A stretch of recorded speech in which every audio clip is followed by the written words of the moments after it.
Donc, bonjour et bienvenue dans un nouvel épisode de mon podcast Coup d'envoi. On est déjà dans le 4e épisode. Aujourd'hui, Obeng, un pro du Saint-Laurent, prendre un petit 5 minutes pour commencer par un petit jeu de brise-glace. Chacun va se présenter, donner son premier coup sur le foot. La première fois qu'il a connu le foot, c'était comment? Est-ce qu'il a aimé? T'as pas aimé? Enchanté, comme il a dit, je m'appelle Obeng Tabi. Je suis un joueur de foot à CS Saint-Laurent, mais là, je suis en transition de changer avec FC Laval en ce moment. Comment j'ai connu le foot? C'est un peu compliqué parce que j'ai grandi à l'école primaire à Saint-Laurent. Pas à Saint-Laurent, à Saint-Odile, je veux dire, à Saint-Odile. Et de là, j'étais un enfant très sportif. Je faisais beaucoup de sport. Je faisais du hockey cosum, basket et aussi le foot. Et éventuellement, mon père, il me disait, décide qu'est-ce que tu veux faire et tout. Donc là, c'était un peu compliqué. Je savais pas qu'est-ce que je voulais faire et tout. Donc, je me suis lancé dans le basket. Et mon père m'a un peu interdit de jouer au basket parce qu'il pensait que c'était pour les gangs de rue. Donc après ça, j'avais juste plus le choix. Donc j'ai décidé de prendre le foot. Et depuis, ça va bien avec le foot. On va entrer directement dans notre premier sujet qui est l'évolution sur le foot. Comme on voit avant, quand l'arbitre, par exemple, il y a un but qui s'est fait marquer ou une faute, si l'arbitre n'avait pas vu, je parle maintenant genre dans les années 80-90, la faute elle comptait pas. Maintenant on voit comme dans l'évolution, il y a même des ballons il y a comme un truc de sensor à l'intérieur. Si ça entre dans le but, ça peut sonner. Il y a toujours des arbitres en haut, des arbitres secondaires qui observent le terrain.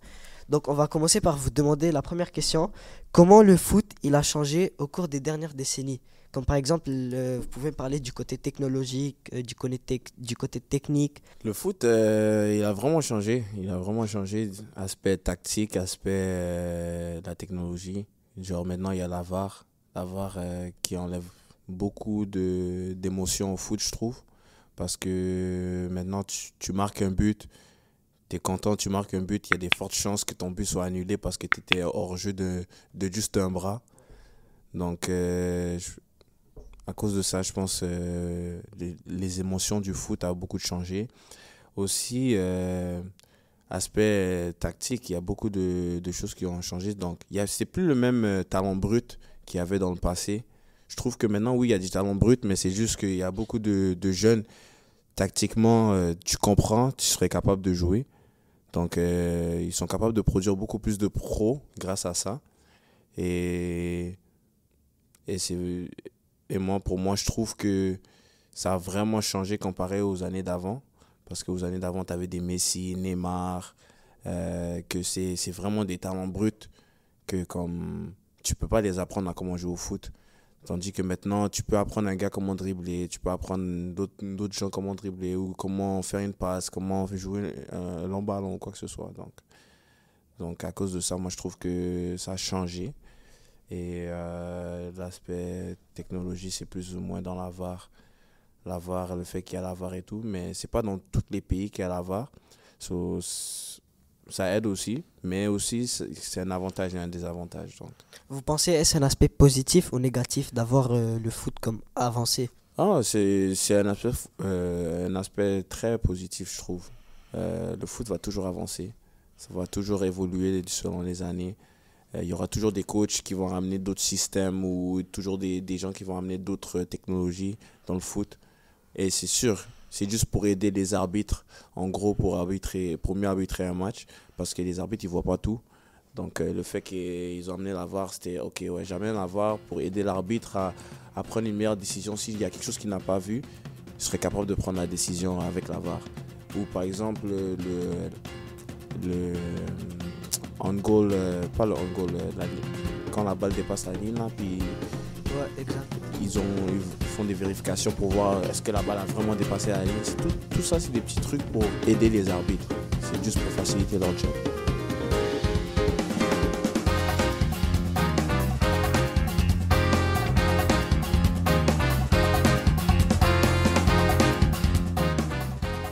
Avant de partir à un autre point, qui est le football et la société, j'ai une dernière question à vous demander. C'est est-ce que le VAR et les ballons intelligents et tout, est-ce que ça a fait un impact sur le foot? Par exemple, est-ce que ça peut rendre les joueurs à jouer dans une façon plus facile, plus difficile, plus précise?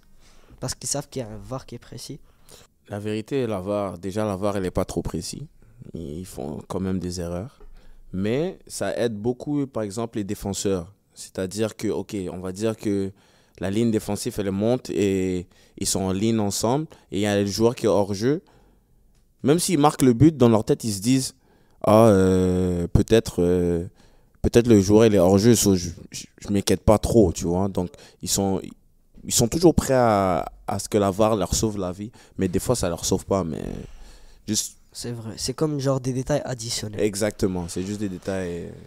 Ok, maintenant on va partir à un autre point qui est le foot et la société. C'est une seule question, mais qui peut aborder plusieurs sujets. La question, il dit, un joueur de football, doit-il être un exemple en dehors du terrain? Par exemple, un joueur qui est fort. Prenons l'exemple des deux meilleurs joueurs, Messi et Ronaldo en ce moment et avant. Par exemple, ils sont forts sur le terrain, ils savent toutes les techniques à peu près, tout ce qu'ils doivent faire pour dépasser les défenseurs.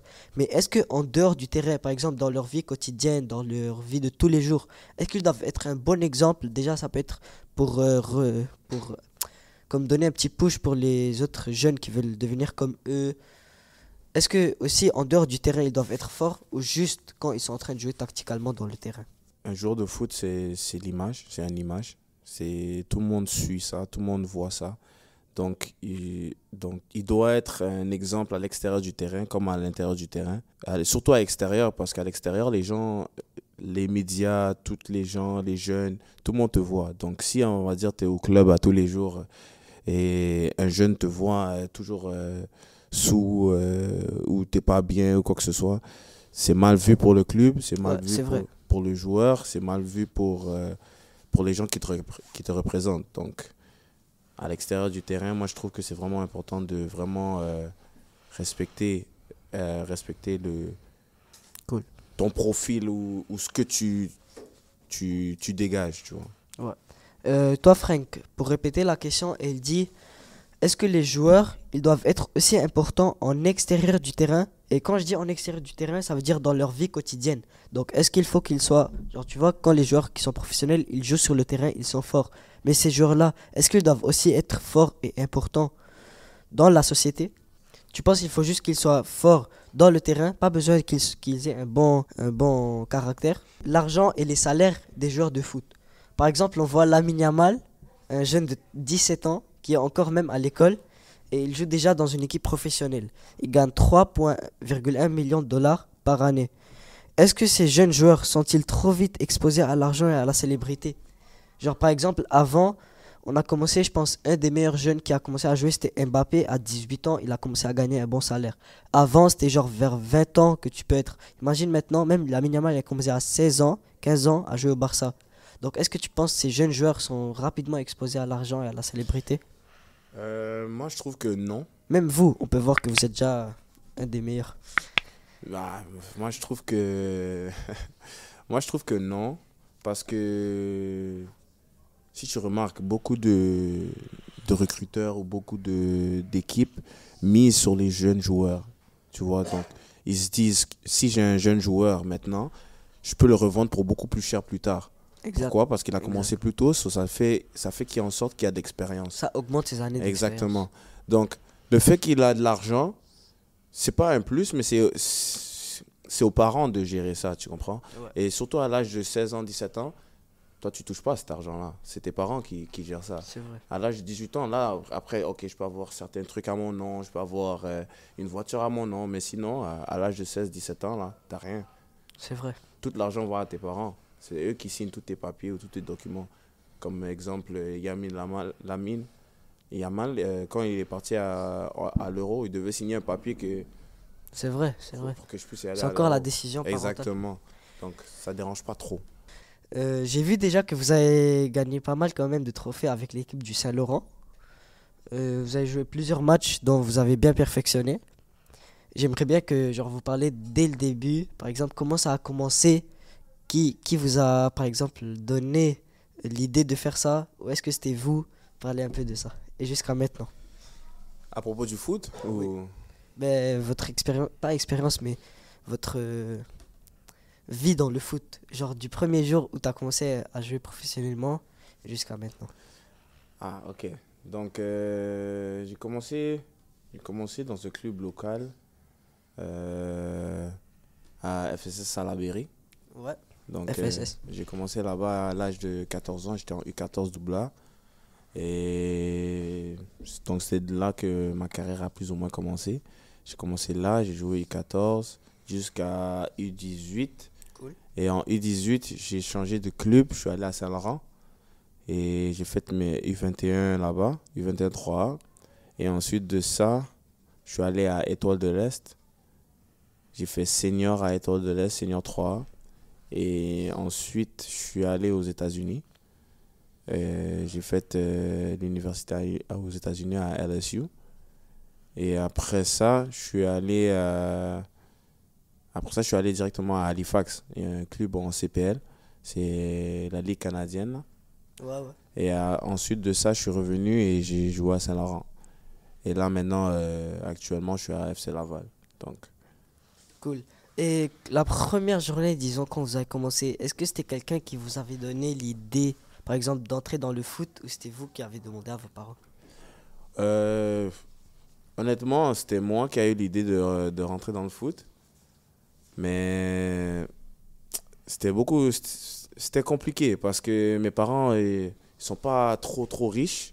Ils n'étaient pas trop riches à l'époque D'accord. et ça devenait compliqué pour m'inscrire parce que ça coûtait quoi, $500 une saison. C'est vrai. $500 ou je sais pas combien là, mais 500 à peu près là.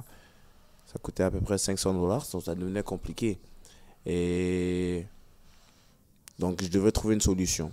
J'étais chanceux que le coach en U14 m'a donné l'opportunité de jouer.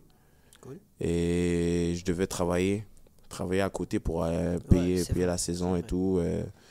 Donc, mais j'étais vraiment content que j'ai pu avoir l'opportunité de trouver une solution pour jouer le sport que j'aime. Donc. Et il n'aimait pas ça que je joue au basket, juste parce que c'est l'image que le basket donnait dans le temps, dans les années C'est vrai. 2012, 2011. Ces années-là, il n'aimait pas trop comment le basket était. Il trouvait que c'était pour un terme qu'on dit, les gangsters. Et à cause de ça, il était un peu contre le fait que je joue au basket. Mais il n'était pas contre le fait que je fasse du sport. Il était juste contre le fait que je joue au basket. Ok. Après, je devais juste choisir un sport qui n'allait pas mettre un peu ma famille à dos. Donc. Peut-être c'était plus à l'époque. À l'époque, même moi aussi, je trouvais pas que c'était pour les gangsters, mais à l'époque, tu connais les parents africains, ils ont leur façon de penser et c'est difficile de les contredire, tu vois. Je pense que c'est plus la façon à regarder pour Frank parce que lui aussi, il est pas mal un bon jeune au basket. Il trouve ça un bon sport, c'est vrai? Ok, et maintenant, si, une petite question rapide, si on vous donne l'opportunité de retourner en arrière, quand c'était la décision, genre, d'arrêter le basket, est-ce que vous avez, genre, t'aurais accepté, genre, de dire non et de continuer le basket? Ou maintenant, non, t'es juste fier que le foot, c'est bon, je suis fier. Honnêtement, je suis content pour le foot. Je suis content que mon père m'a un peu mis des bâtons dans le roue au basket. Ouais. Des fois, quand on est petit, peut-être on comprend pas la signification de ce que nos parents ils disent, mais quand on grandit, on comprend tout. Exactement. Donc, ouais, je suis un peu content parce que sans lui, je pense que je serais pas le joueur que je suis aujourd'hui. Exact. Donc, je le remercie pour ça. Et maintenant, vous êtes dans quelle équipe actuellement? Actuellement, je suis avec FC Laval en Ok. semi-pro. C'est les champions de l'année passée. Cool. Donc, je suis avec eux en ce moment. Puis, on travaille fort pour préparer le championnat canadien. Donc. Et combien et quel trophée vous avez gagné lors de votre carrière à Saint-Laurent? À Saint-Laurent, j'ai gagné 2 Coupes Québec. Oh, Québec. Et j'ai gagné le championnat il y a 2 ans. 2 ans, ouais, j'ai gagné le championnat et 2 Coupes Québec. Quand vous étiez jeune, déjà vous étiez dans quelle école? Euh, Au secondaire, j'étais à Evangeline. Ok. Et À la Deversière aussi? ouais, j'ai fait les deux. Et Au primaire, j'étais à Saint-Odile. Ok, cool. Et est-ce que, genre, vous étiez dans les équipes parascolaires de foot? Futsal? Ouais, j'ai joué au futsal Vous étiez un des meilleurs? toutes mes années au secondaire. Ouais. Un des meilleurs, il y avait un autre qui était meilleur que moi, il s'appelait Safwan Mla. Ouais. Donc, si vous le cherchez, il est rendu pro en ce moment à Valour. Déjà, il va venir bientôt à un de nos prochains podcasts. Ah ouais? Ouais. Donc, c'est ça, lui, c'est un autre bon. Lui, il était beaucoup plus meilleur que moi, je veux dire. Il est beaucoup meilleur que moi. Sa carrière, on parle aussi, il est rendu pro en ce moment. Donc. C'est vrai. Maintenant, partons un peu à un autre sujet. Je sais, ça date quand même un peu, mais le Ballon d'Or. Est-ce que vous pensez... C'est quoi votre, par exemple, opinion sur les gagnants? Sur comment les personnes ont joué lors des saisons? Est-ce que le gagnant, il mérite? Vous voyez? Moi, le truc, c'est que les stats pour le Ballon d'Or, c'est important. C'est très important pour désigner Ouais, c'est vrai, c'est vrai. le champion du Ballon d'Or. Mais il faut aussi voir dans le jeu. Dans le jeu, mais c'est beaucoup plus difficile de regarder un joueur et dicter son jeu que les stats. Tu comprends ce que je veux dire? Genre, dans le passé, il se basait beaucoup sur les stats. Ok, combien de buts tu as marqué, combien de trophées tu as gagné pour désigner un champion. Mais maintenant, je trouve qu'ils vont un peu plus regarder le côté, ok, comment tu joues, qu'est-ce que toi t'apportes dans ton équipe que d'autres joueurs n'apportaient pas dans leurs équipes. Et je trouve que c'est pour ça que je pense, honnêtement, je pense qu'ils ont donné le ballon d'or à Rodri. Parce que si tu regardes, je pense que Vinicius a fait beaucoup mieux que Rodri. Ouais. En termes de stats, en termes de Perfectionnement sur le terrain. exactement, en termes de stats, en termes de perfectionnement, en termes de titres gagnés. Ouais. Mais Rodri, il a gagné des titres, mais sur papier, tu l'enlèves de l'équipe de Man City, c'est plus le même Man City. Ouais, c'est vrai. Et il y a des preuves, ils perdent des matchs, ils se blessent, il est suspendu, ils perdent des matchs. C'est plus le même. Je pense que c'est plus parce qu'en vrai, on a parlé d'un. Je pense que c'était mon podcast passé où j'ai fait comme une liste des. Comment ça s'appelle? Comme les critères pour gagner le ballon d'or déjà. Et comment on procède. Mais en résumé, il y avait un des critères qui disait le fair play. Quand même, on voyait que Vinicius, c'est sûr, même je pense que c'est le meilleur joueur qui avait le mieux perfectionné dans la saison. Mais peut-être il avait eu quelques petits problèmes avec les fans qui étaient sur le terrain. Je veux dire, les personnes qui regardaient. C'est plus du côté fair play. Et dans la vie, Rodri, par exemple, il a comme une charité qui donne de l'argent pour. Et je pense que c'est pour ça qu'ils l'ont fait gagner plus du côté fair play. Mais si on. Je suis d'accord avec ce que tu dis, mais je trouve que le fair play a rien à voir dans le foot, tu vois. Dans le foot, il y a toujours ce côté vicieux, Ouais. ce petit côté vicieux où il faut que tu cherches tes adversaires et quand tu prends la balle, tu le lances sur le côté. C'est des trucs que tu dois faire dans le foot pour déstabiliser ton adversaire. Après, il est en Espagne. En Espagne, c'est un peu raciste, pas te mentir. Donc, il est dans un côté où c'est un peu compliqué parce que les gars l'insultent. Les spectateurs l'insultent, ils disent des propos racistes. Ça devient compliqué pour le joueur. Mais je pense à cause de ça, je pense pas qu'à cause de ça, tu dois donner le ballon d'or à un tel ou un tel. Donc. Exact. Franck, si tu n'auras pas d'autres questions, on va passer à un autre sujet. Ok, d'accord. Si on parle un peu du côté réseaux sociaux. Les joueurs, par exemple, comme Ronaldo, le gars, l'athlète le plus abonné, mais c'est aussi un des meilleurs joueurs.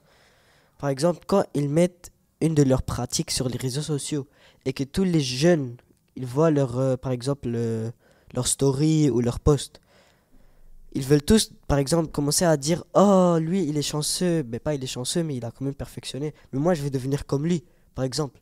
Est-ce que vous pensez que les réseaux sociaux, c'est quand même un outil qui peut comme donner un push, comme j'ai dit avant, pour les jeunes, pour s'améliorer ou pour continuer ou pour ne pas lâcher, ou c'est juste un outil qui va perdre leur temps? Les réseaux sociaux, tout dépend de comment tu utilises les réseaux sociaux. Dans un sens comme, par exemple, moi j'ai pas de l'influence envers les jeunes, mais j'ai un peu d'influence envers les jeunes. Si tu me vois et je suis en train de poster des trucs que je dois pas poster, c'est sûr que je donne pas la bonne exemple aux jeunes. Mais les jeunes, ils cherchent à voir ce que moi je fais, comment j'ai fait pour me rendre là où je suis. C'est vrai.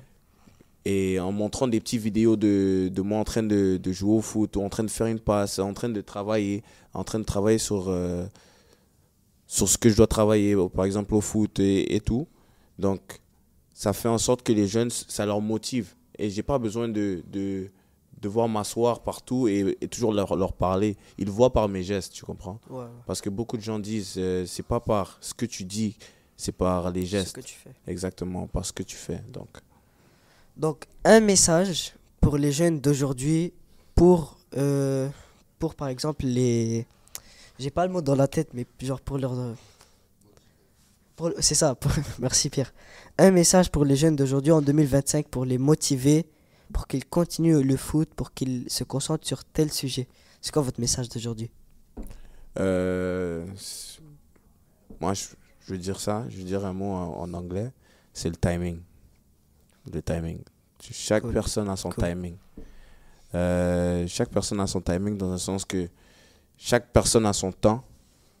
À quel moment il va soit percer ou soit il va devenir quelqu'un.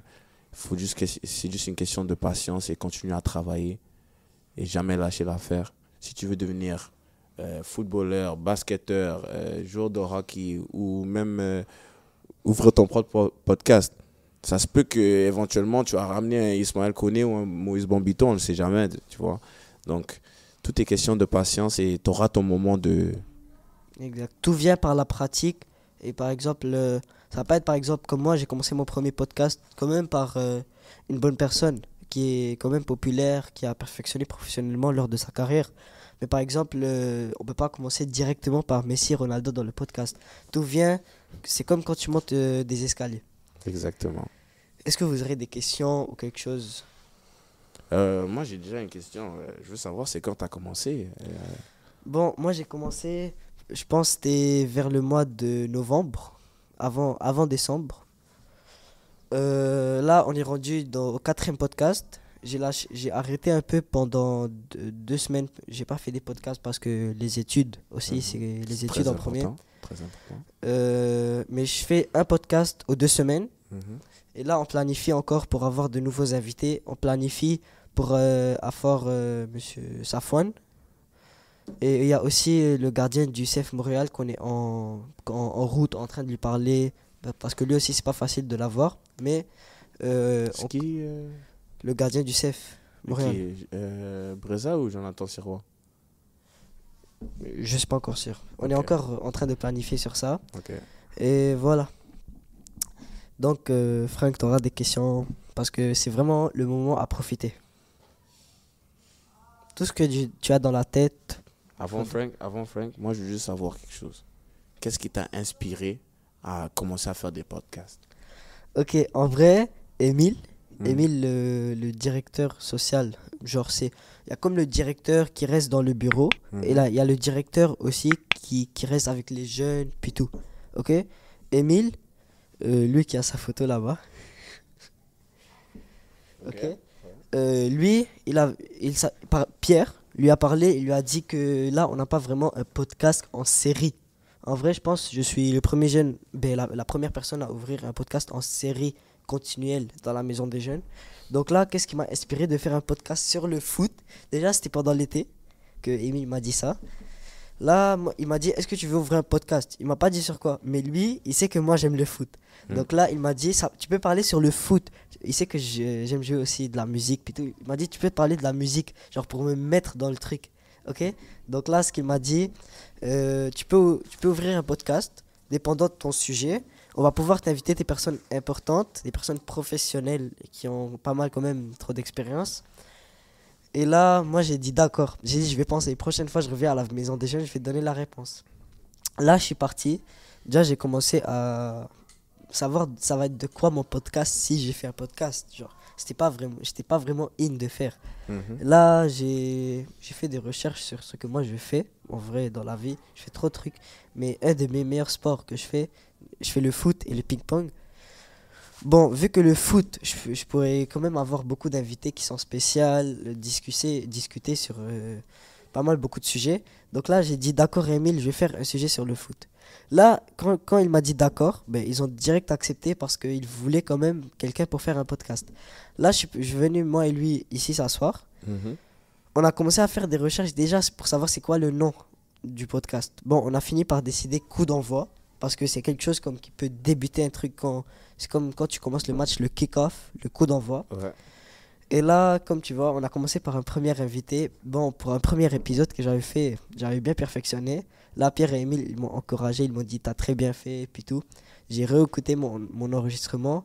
Ça a eu quand même pas mal de vues. Là, on a fait le deuxième épisode avec Reda Agouram. Ok, là ça a eu tellement de vues, je pense que c'était la vidéo la plus vue. Ah, Reda, oui, je sais qui Reda, ouais. Il a joué contre Ronaldinho, contre l'AC Milan, Ouais. Prime, il y avait tout. L'ancienne du CF, là. Ouais, Ouais, je sais qui Reda, c'est un bon ami à moi. cool. Et là, il est venu, je pense qu'on a eu genre 10 000 vues. C'était la vidéo la plus vue sur les réseaux les podcasts de la Maison des Jeunes. Donc là, ce qui m'a encore donné un plus grand push pour continuer. Là, on invite encore des personnes. Et là, bon, voilà.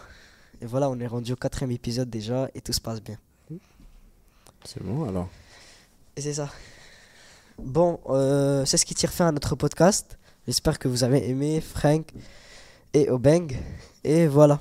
Merci beaucoup. Et à la Il prochaine. n'y a pas de souci. Écoutez nos podcasts. On vous attend dans 2 semaines. Même endroit, même heure.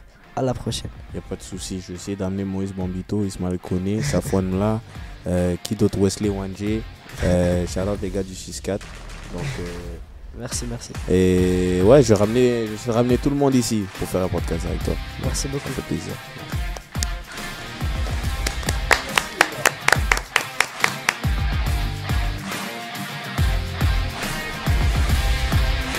Nos épisodes sont disponibles sur les plateformes Deezer et Spotify, ainsi que sur YouTube à MDJ BC Studio.